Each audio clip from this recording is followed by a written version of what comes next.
Hello, it's the Friday Talkie. Things are going to be a little bit different from usual. Not a lot, just a tiny little bit, and you will see how and why and what and stuff as I go along. First difference, I'm going to tell you what I'm going to talk about. And I might even include links on here, or I might not. What's that doing? My camera's putting little funny icons on just there, and I don't know what they were for. Anyway, yeah, so what am I going to be talking about? First of all, I'm going to do a response to a video by The Joy of Sticks. Why do you play retro games? I shall talk about that. And then I shall do a response to the GamerGeezer, who asked, what is your gaming timeline? And by that he means, what systems did you have, like in what order and when and stuff like that. And I'm going to close, probably not actually, but the next thing will be optimizing your YouTube channel. Ways of getting seen more subscribers, more views, stuff like that. Potential methods for getting more out of YouTube if you're a YouTube video producer type person like me. Okay, so that's the first difference this week, telling you what I'm doing before I do it. There is a reason for this. I'll go into that later. So, The Joy of Sticks. Stickhead. Why do you play retro games? Initially, I thought, well, this will be a really quick and easy answer, and I can answer this in one sentence. And I realised actually that's not true. And the answer isn't as simple as I'd initially thought it was. Because the obvious answer is nostalgia. I played these games when I was a teen, or in my early 20s and stuff like that, and I like to relive that experience and the emotions that go with it. That would be the obvious answer. But it's not strictly true. It is absolutely not as simple as that with me. Because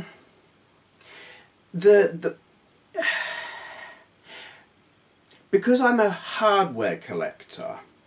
Now I buy the hardware, the retro hardware, because I know about them. It all comes back to when I was a kid in school, and here was this lad with all these computer magazines saying, oh, look at this machine here and this one here, and I remember them all. And I remember thinking when I was like 16 or 17 or maybe 15, something like that, when I grow up, still hasn't happened yet I'm sure, I'm going to have one of them or all of them or something. I'm going to have the best computer and I want one of these. And all these computers that I wanted, I'd heard of them, I'd seen pictures of them, I was impressed by them, I wanted them, I couldn't afford them.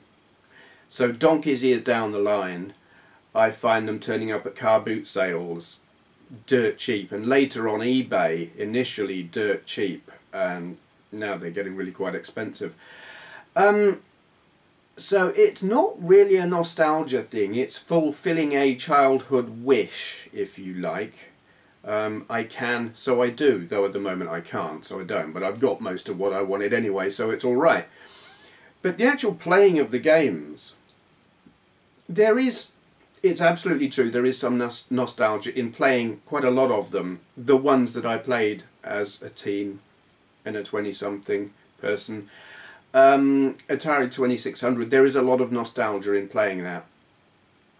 Some ZX81, there is immense nostalgia, but that's actually not why I play retro games. And there's the thing, I am a retro collector of hardware, but I'm not a retro collector of gaming. I quite frequently sort of explain that there is a difference. I'm not a gaming collector. I happen to have a large collection of games, but they just accumulate. As I buy the hardware, I accumulate software. But I'm buying the software not to collect it, but to play it.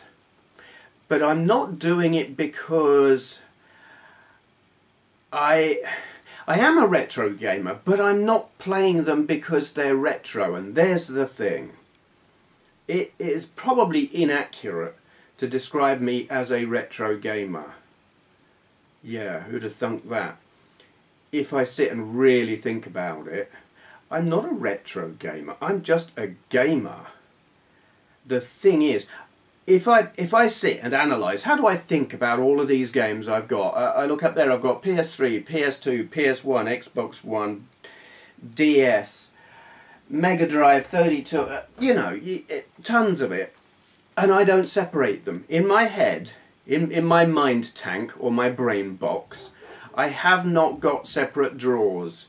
This is modern, this is retro, and shuffle them about as they get older. The hardware I do. The games are games, and I'm a gamer. And I don't sit there playing... I'm playing 32... No, I'm playing God, engaged brain. I'm playing Mega CD games at the moment. And when I'm playing them, I'm not thinking, oh, this is some classic retro gaming. That's not what's going through my head. That's not what the experience is to me. It's, this is a great video game, or this is not a very good video game. It's just a video game. Doesn't matter what it's on, doesn't matter how old it is. There isn't, in my head there is no difference. Some are older, but it doesn't matter. It's either a good game or it isn't a good game.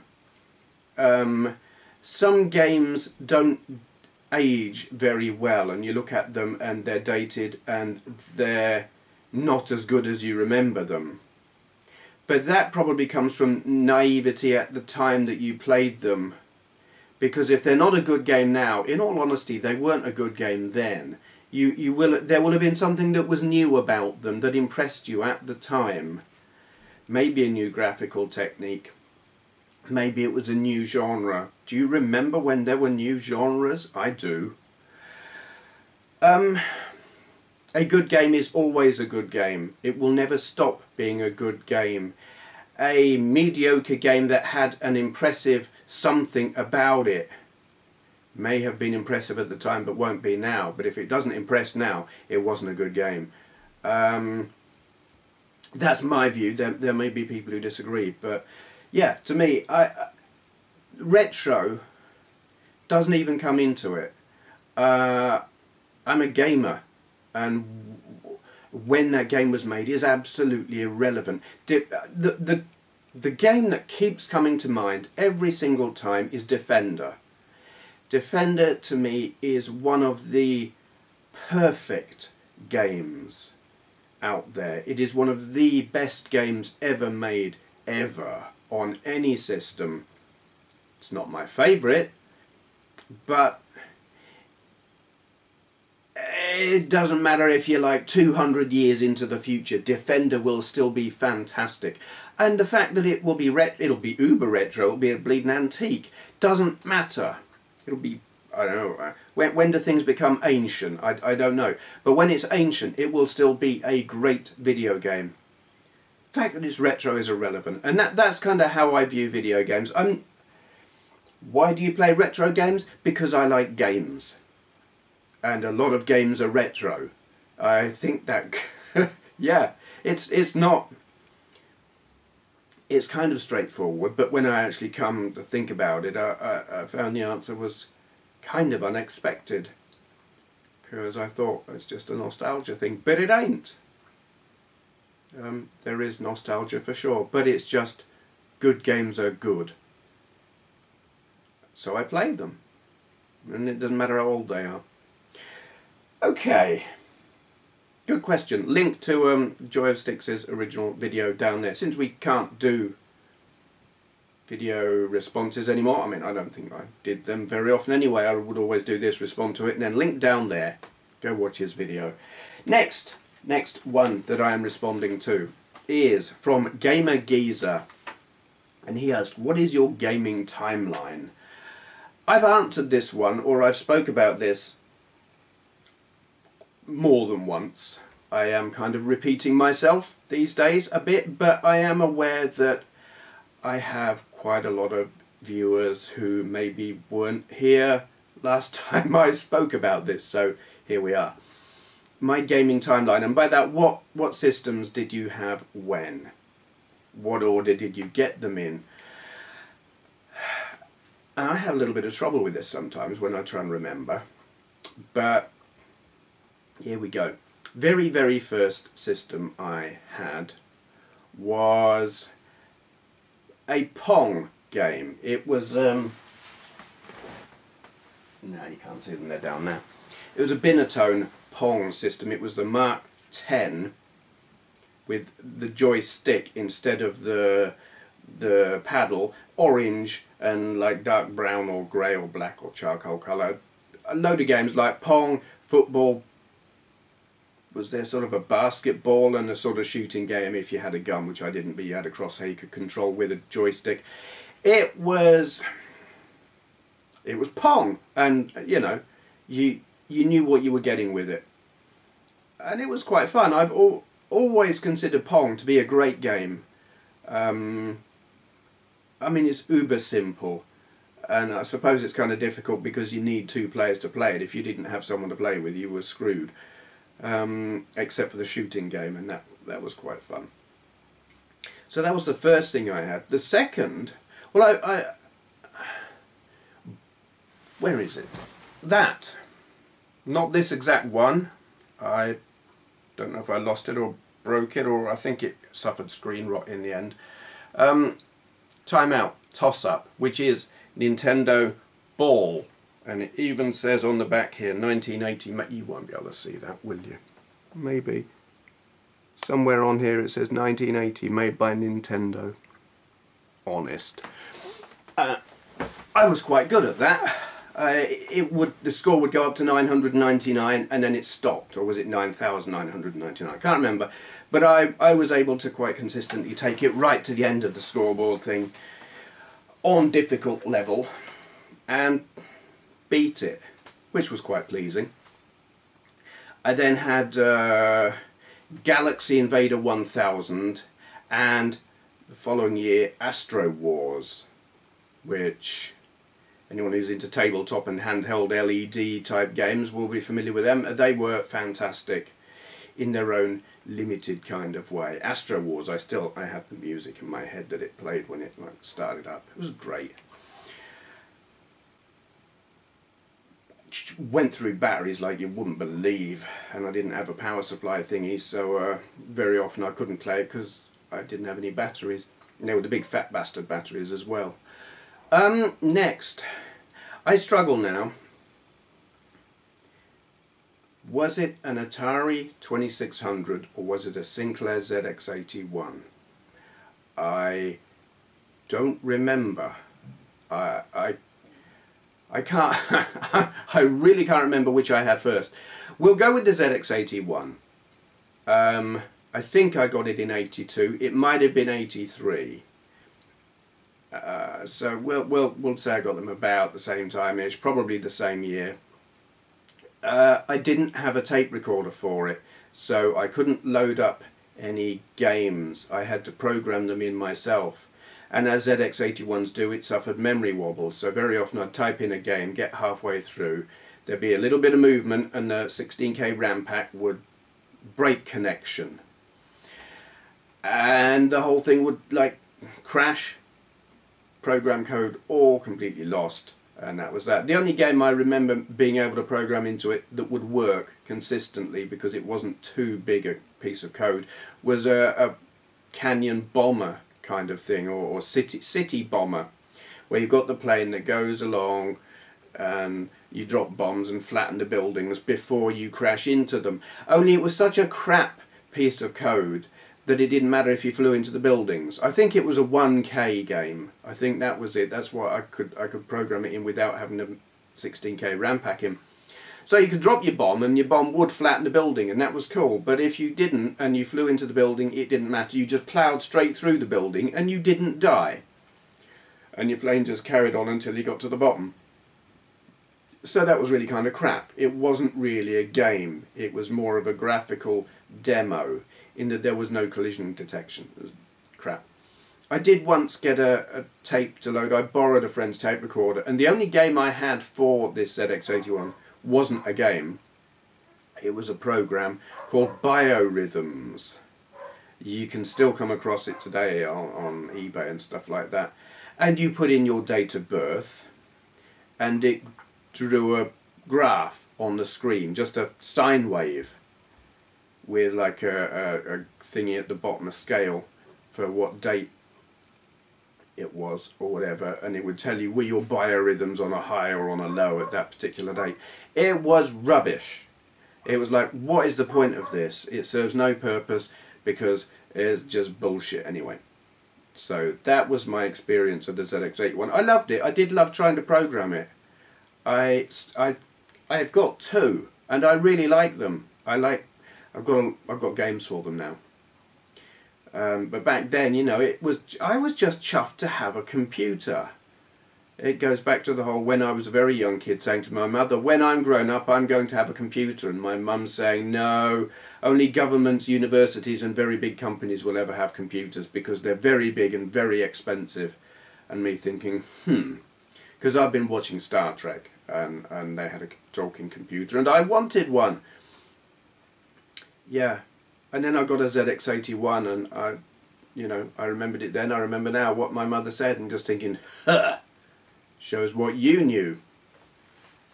So I was very pleased. Real computer. So around about the same time I got, it was for Christmas '83, I remember that one very, very clearly, an Atari 2600. It was the one that came bundled with Combat and Pac-Man. Now, a lot of people, at the time at least, said Combat was great. It was bundled with it because it was a really good game. I never ever agreed with that, and I still don't agree with that. I think Combat is shite. It's the crappy game that they bundled with it because they couldn't sell it. That's my view. Plenty of people will disagree with that, I'm sure. I just found it completely tedious. You couldn't play it unless you had someone else to play against, which quite often I didn't. So that made it useless. Here you were with a video games console that you could play video games against the console, and they give you something that requires you to have another person there. What a load of shite. And really it wasn't that much fun anyway, because like with the planes, you went in a straight line, your mate went in a straight line, you're just following each other, and it takes one of you to turn round for it to become a game. Otherwise you're just chasing each other and you're both out of each other's range, and invariably the one who turns round is the one who gets shot. So it's kind of like when you're a kid and playing Cowboys and Indians or War or something, and you're like, bang, bang, bang, you're dead. No, I'm not, you missed me. It takes the cooperation of the other player. They've got to agree to die. And that's what Combat's like. Certainly the planes, and I found that crap. Came with Pac-Man as well. Described at the time as being an absolutely appalling version of Pac-Man, and yeah, if you wanted arcade perfect or even a representation of the arcade game, it was crap.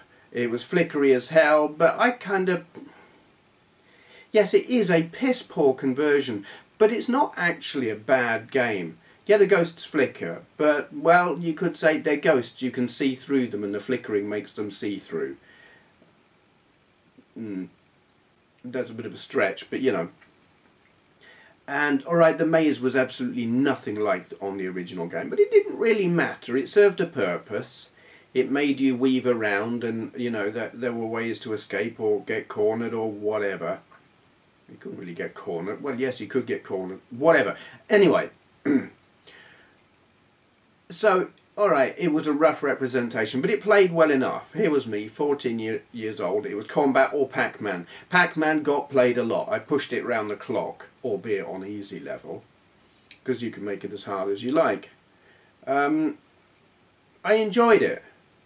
Shocking, I know. It's regarded as one of the worst games, one of the games that supposedly brought on the big video gaming crash of '80, whatever it was. Meh. I found it all right. I played it. I got quite a collection of 2600 games back in the day. Maybe 30 of them. I had it for a few years. Eventually sold it, and later wished I hadn't, because what I got for the stuff that... I didn't actually sell the console, I sold the games. What I got for them wouldn't have bought one new game, but it was because they were obsolete. No one wanted them anymore. Bad move. I've since bought again off of eBay most of the games I had back then. There are a couple I haven't got, but I've got most of them. Next, I got an Atari 600 XL. Same story with this as I had with the ZX81. I didn't have a tape recorder for it, because you needed the special Atari tape recorder. So even if I could have got a normal tape recorder, well, no, I could have got a normal tape recorder. By that time I could have afforded one. It was 1986. I had a bit of money.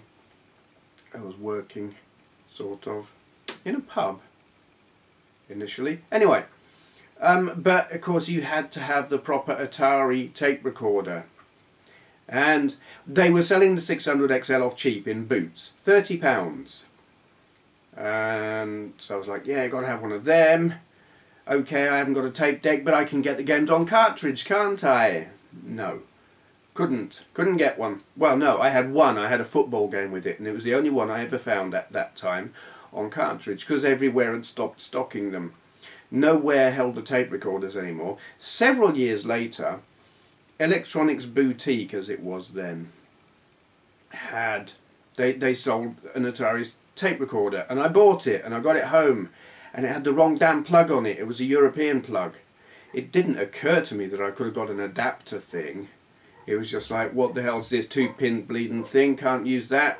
Took it back, got a refund. It was 50 bloody quid for that tape recorder. That's insane. So I didn't get to use it back then. I mean, it was kind of obsolete even then. I didn't get to load any Atari games from tape until a couple of years ago when I got me 65XE. I had that football game on cartridge, which I lent to a friend, and he never gave it back, bastard. After that, about 6 months later, I was working. I had it wasn't a proper job. I was on the YTS. I was earning £27.50 a week. Yeah, for full-time work. That was crap. Anyway, I saved up enough to buy an Acorn Electron. £60 with a tape recorder in with it. Everything you needed, and the games that came with it, there was, I'm looking at them here, Starship Command, Meteors, Hopper, Arcadians, Snapper, you know, pretty decent conversions of some arcade games, and Starship Command was just awesome. And the very next game I bought for it was Elite, because that was why I wanted an Electron. It was for Elite. I played that game for years. I don't exaggerate. I mean, there are games here that I played for a long time. Gran Turismo 2 and Gran Turismo 3. I played both of them for a very long time, like every day for a long time. But Elite, I played from almost every day from 1986 to probably 92. No, it would have been 91. 91 or when I bought a Mega Drive, because that was the next system I bought, was a Sega Mega Drive. I got quite a lot of games on that, and I played more than I owned, because there were shops that, there was a shop, you bought your first game there, and then you could take it back and swap it for a small fee, like a couple of pounds or something. You could swap it and get another one.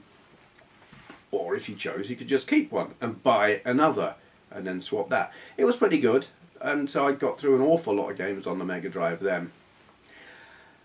And about a year later I got the SNES, and for a long time I was actually very disappointed with the SNES. I knew it had got this really fancy Mode 7. I'd been reading about it in the magazines for ages, and wanting to play something that used these advanced graphics abilities. And the first game I got that did it was some kind of Formula 1 racing game. I can't remember what it was called. Was it F1 Heat? Something like that? I don't remember. It was not very good. I got... God, what's that other one called? That futuristic one that I have forgotten the name of.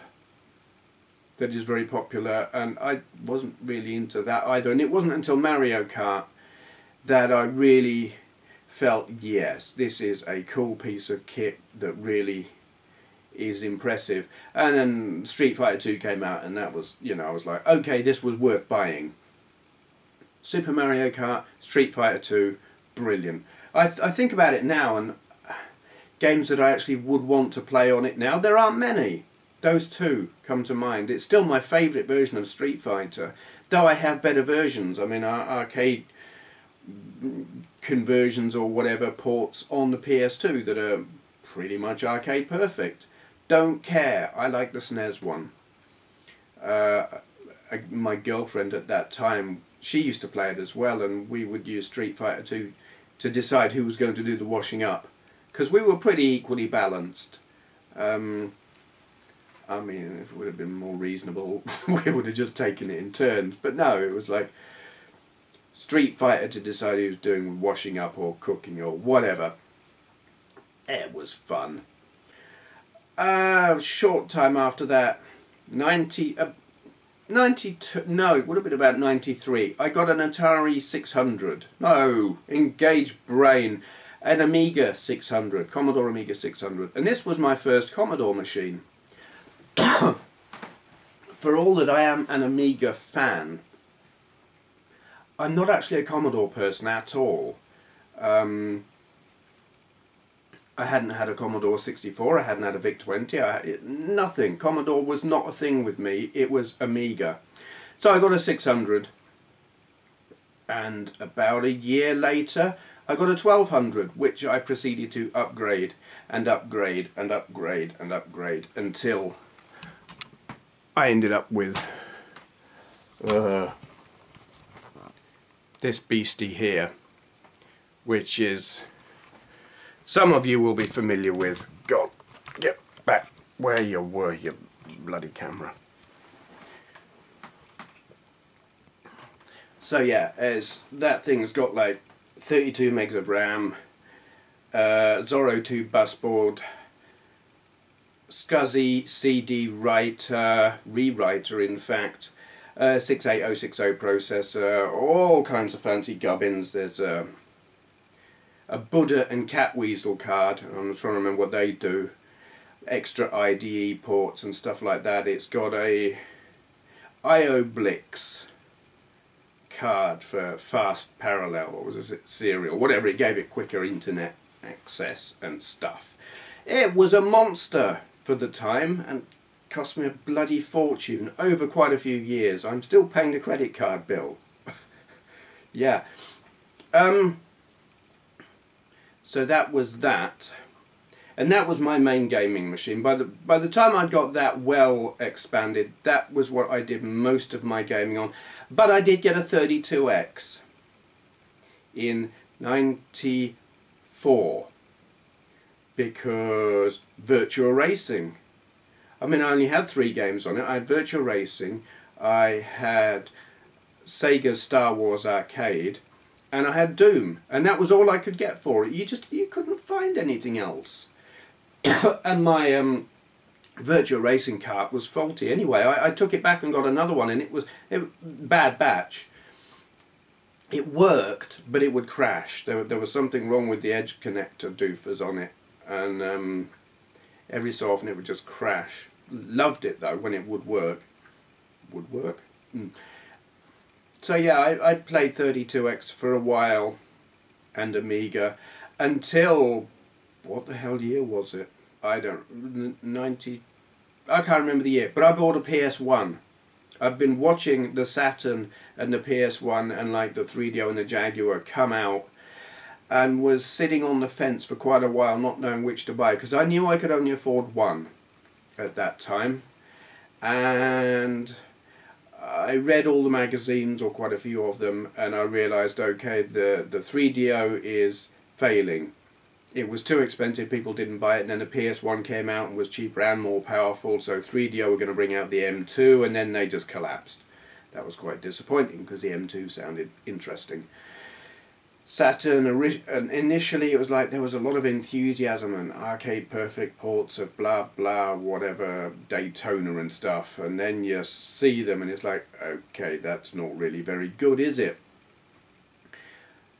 Jaguar had gone pretty much tits up by this time, so it became obvious which was the one to buy. And then I saw Ridge Racer running on it and I was like, okay, I want that, because I loved Ridge Racer in the arcades and it looked pretty damn close to my eyes. So I bought one, but to buy it I had to sell my... I sold my SNES, I sold all of my SNES games, I sold all of my Mega Drive games. I kept the Mega Drive and the 32X and the 32X games because the shop would not... While they would take the Mega Drive, they wouldn't take the 32X, and I knew I couldn't sell the 32X on its own. It would be a piece of expensive hardware that I'd be stuck with, that I couldn't do anything with, and so I was like, sod it, I'll keep that then. And I kept the 32X games and just played those with no Mega Drive games. Bought a PS1. I got, on the day, I got Ridge Racer and Battle Arena Toshinden, and they were all I had for quite a while. I absolutely played them to death.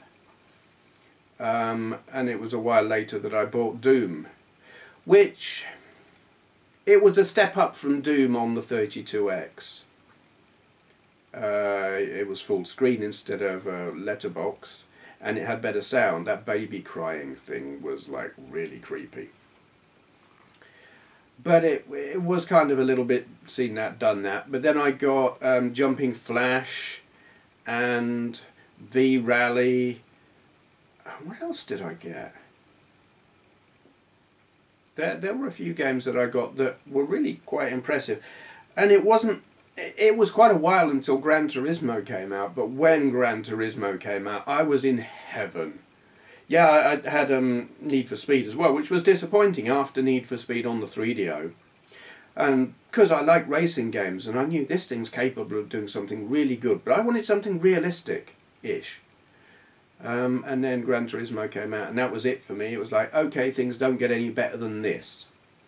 This was it. This was the game I had been waiting for however long. And I've been hooked on the series ever since. Totally, utterly. So, stuck with the PS1 for a long while. I mean, I got it in, what, 96, 97, something like that, I don't remember. And it was, 2001, 2002, can't remember exactly, when I got a PS2. And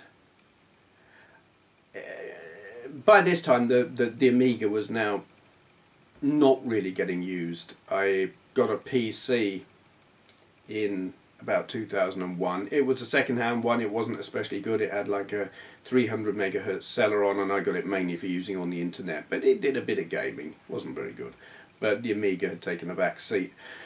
And the PS2 was, well, do you know what? I can't remember what games I got with my PS2. I think, because they'd been out for a while, I couldn't afford one. I'd been doing agency work for quite a while, and I was just skin all the time. But eventually, I think I got it when Gran Turismo 3 came out. I got that, and I got, what's it called? Medal of Honor. I can't, what is it? Medal of Honor Frontline. Yep, I got that. And I cannot for the life of me remember what other PS2 games I got around that time, when PS2 was new. I'm sitting here, I'm looking at my PS2 collection, and it's big, there's a lot there, but I can't remember what I had back in the day and what I've got since I've just been accumulating stuff. What did I have when I was back in my flat, before I met Andrea? And I couldn't tell you. I ain't got a clue. I don't know what I used to play. That's weird. Black, that was definitely one. But was I here when I got that? Shadow of the Colossus, I was definitely here. Tourist Trophy, I got that one back then. Riding Spirits, I got that back then. Yeah, oh, Spyro, that was an early one. Spyro, Enter the Dragonfly, loved that. Yeah. And then I got a PC. I'd been for quite a while using a laptop, which, yeah, after the 300 Celeron, I bought a laptop which was a 1.1 megahertz AMD Athlon, and it wasn't very good at gaming at all. It just about managed to do Quake 3 Arena, and that was about the only game I played on it. Then I got another PC, which was actually probably a better PC than this thing I'm using now in terms of gaming, because I've stuck a decent graphics card in it. And I played Crysis, no, Far Cry, the first Far Cry. And it was my first experience of what I would say at that time was next-gen gaming. It was streets ahead of what my PS2 could do. It was not a million miles away from what you would expect of a PS3 game. In fact, it was probably about on a par with it. Maybe the frame rate stuttered a bit here and there because it wasn't quite up to it on the hardware that I had, but you know, it weren't bad. I got that, and this was when I realised first person shooters I like a lot. And then I got Half-Life 2. I had never experienced a game like this. I mean, Far Cry was fun, and the areas were big, and it was action-packed, and the physics were interesting, and it was quite an eye-opener. And then Half-Life 2 was just a whole order bigger, more, and sinister. The characterizations and situations, it was so dark and sinister. It blew me away. I just thought, this is awesome, and this is what next-gen gaming is all about. Next-gen as it was then. And then I played a few games on that, other games. Then I got a PS3 and loved it, but it didn't blow me away because I've been playing PC games. So like the step up from Mega Drive to PS1 was impressive. In fact, I didn't really go from Mega Drive to PS1. I went from like 3D Amiga games like Formula 1 Grand Prix, that with an accelerator card, and when you've used F1 ED or F1 GP ED to alter the frame rate and stuff. 3D was, I got my head around it. It wasn't something that blew me away, but texture mapped 3D on the PS1, it was still a big leap. It was impressive. But the leap from PS1 to PS2 was less holy crap, but still, oh, this is cool. And then going from PS2 to PC was like, Far Cry and Half-Life 2 were just staggering. After playing PS2, it was just like, bloody hell, this is good. And then I started playing PS3, and what did I have? What did I get? Oh, God. What's that? There weren't even very good games that I had to start off with. I've totally forgotten the name of it. There was a driving game, it's all desert and muddy and off-roading kind of stuff, and I've forgotten what it's called, and I never really liked it. Totally forgotten what it's called. I haven't got it now. What else? I had two games, and I've totally forgotten what the other one was as well. Can't remember. But I wasn't very impressed for a while. It wasn't until Gran Turismo 5 came out that I was like, yeah, okay, this is cool. And I got Ferrari Challenge, that was alright. Colin McRae Dirt, that was alright. Ratchet and Clank didn't do it for me. What's that other one? The one that was like a big deal and everyone made a fuss of, and I forgot what it's called, and I'm looking at them over here in case you're wondering what the hell I'm looking at. Little Big Planet. Yeah, that didn't do it for me either. There'd been massive hype about it, and it's a creative game, and I am a creative person. I thought, yeah, make your own game. real world kind of physics, great, but it just didn't do it in any way whatsoever, so I was really disappointed. And then Call of Duty arrived, and I was like, oh, I like this. Just for the story modes, I didn't do the online thing, because for online I was doing Warhawk. I really did get into Warhawk. I played that a lot. It was if I wanted to play online, I played Warhawk, and that was that. And it wasn't until I got Battlefield 3 that I stopped playing Warhawk, like pretty much every day. These days, what am I playing? Grand Theft Auto 5. That's the only thing that I've put in there in the past few weeks. Thank you, John. Still loving it.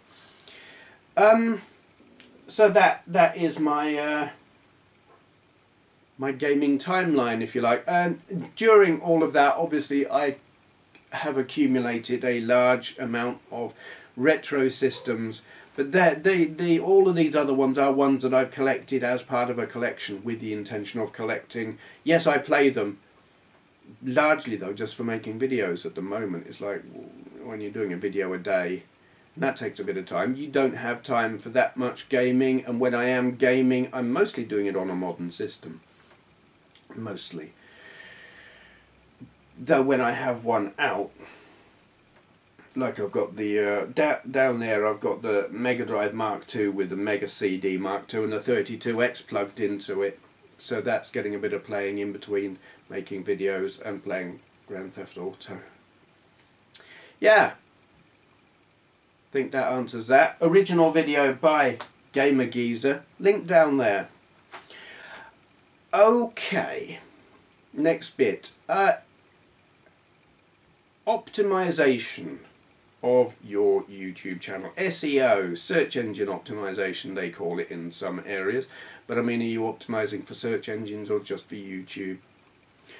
As some of you will know, I've made changes over the months, years, whatever, to try and get more subscribers, get more views. There are things you can do, like it is sometimes recommended that you have an intro, you know, very brief, that explains what your channel is about, maybe appeals to newcomers. There is the outro, where, well, call to, what do they call it? Call to action. Ask people to subscribe, ask people to hit the like button, things like that. I have done these things. Do a promo video. I've done one of those. And I've spoken about these things at the time when I've done them. And I did them as an experiment, really, to see, do they make a difference? And I was asked a few months ago, and I can't remember who it was who asked me, so now you've been doing these things for a few months, have they made any difference? And it was a good question, and I didn't actually get around to answering it at the time, because I'd just been away for quite a long while, hadn't made any videos for a while, so I couldn't tell had all these changes made any difference. Now that I have been making videos again for a while, I can answer the question, and the answer is they made no difference whatsoever. But I have to qualify that statement, because YouTube changed the way they work over time. They changed the way your channel is promoted or not, where your videos appear in the sidebar of people's videos or not. Everything's changed, whether you even appear in people's subscription box.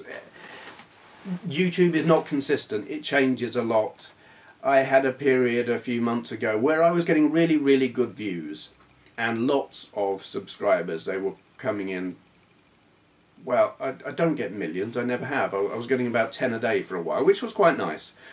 Currently I'm getting about 3 a day, which is not so good. But the thing is, doing all of these things only goes so far.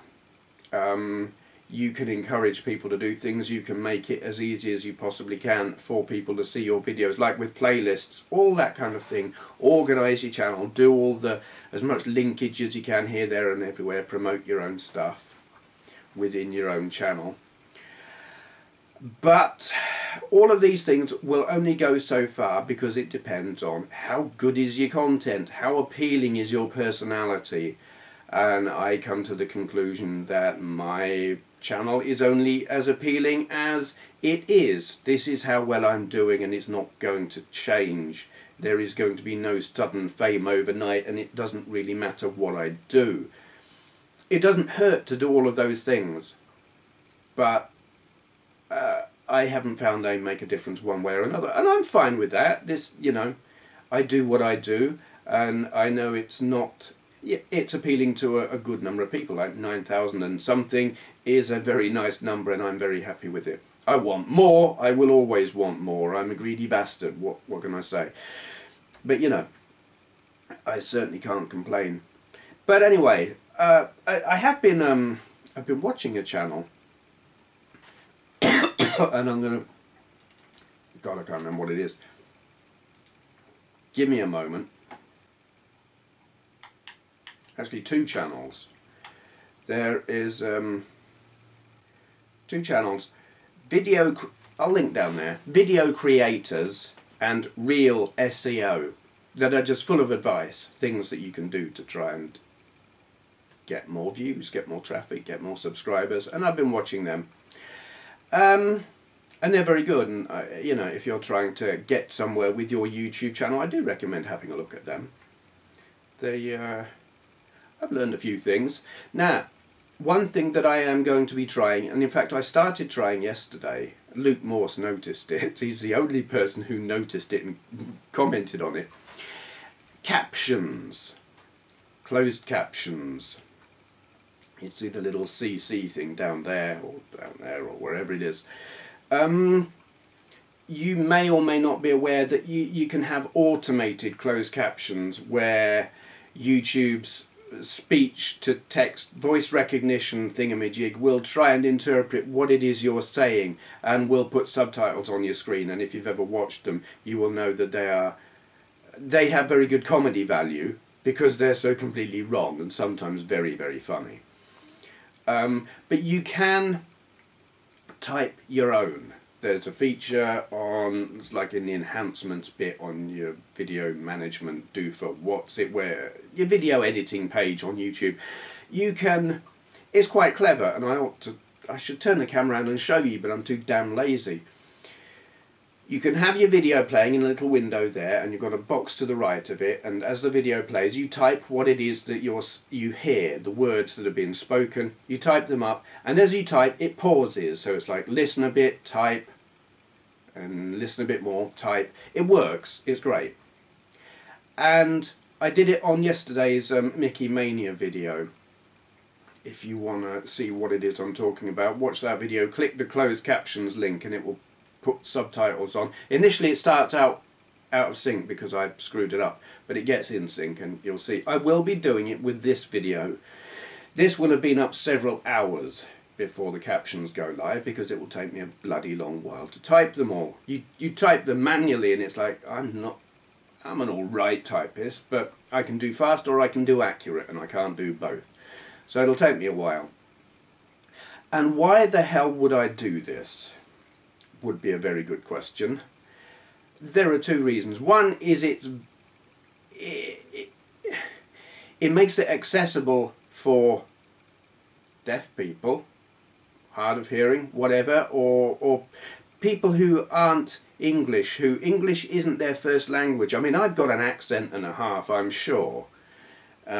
Maybe not as difficult as some certain northern accents, even though I live in sort of the North Midlands, if you like.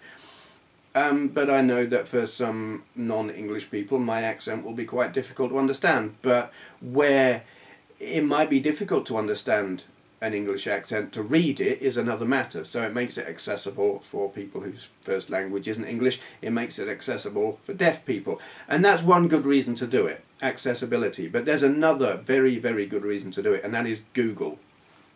Because Google, how it sees these videos, it will look at the incoming links to the video, who's clicked.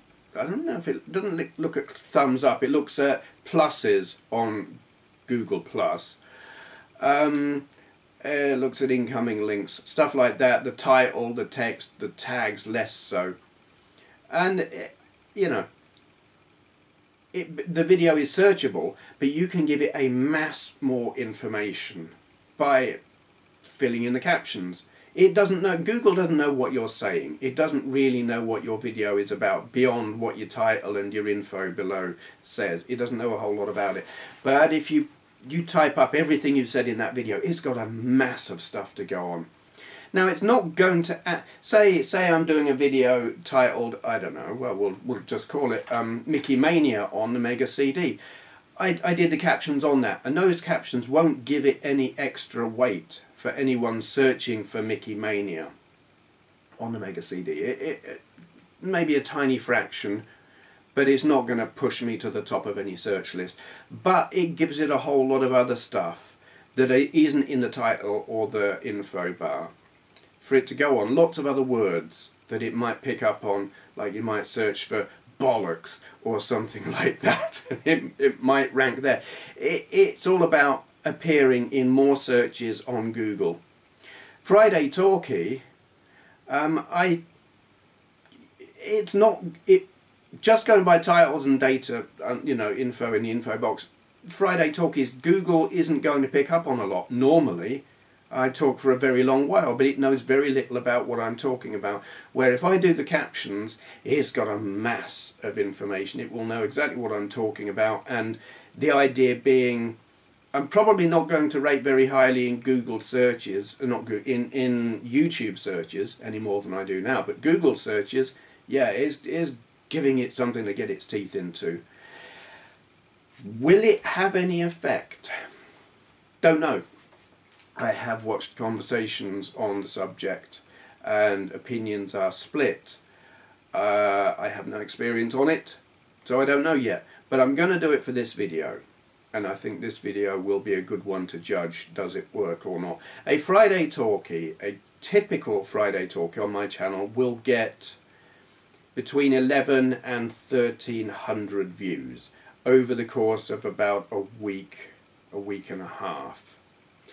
So come back to this video in 2 weeks' time and have a look, see how many views it's had. If it's had more than 1300, safe to say that adding captions works. Will it be worthwhile? Well, how many more views would you like? I don't know. I mean, it's going to take me a good 2-3 hours to type up everything that I've just said. So, you know, I would want another 500 views for it to be worth all of that effort. But we'll see. I don't know what it's going to do, but it will be interesting to find out. There you go. That's that. Have I got anything else to talk about? No. So, what's coming up? More of the same. I want to vary it a bit. I did notice this week, you know, I've been doing Mega CD game after Mega CD game, and I threw in one Saturn game and it got more views, a good couple of hundred more. So I guess maybe people are getting a bit bored with the Mega CD, I don't know.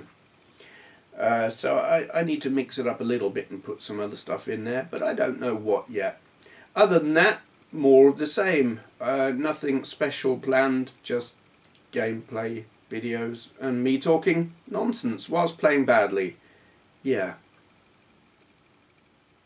I think that's everything. I'm going to shut up now because I've got far too much to type already. So thank you for watching. If you enjoyed this video, please consider clicking the thumbs up button. I upload videos daily, so go ahead and hit subscribe if you'd like to see more. To all those who've already subscribed, I'd just like to say a great big thank you.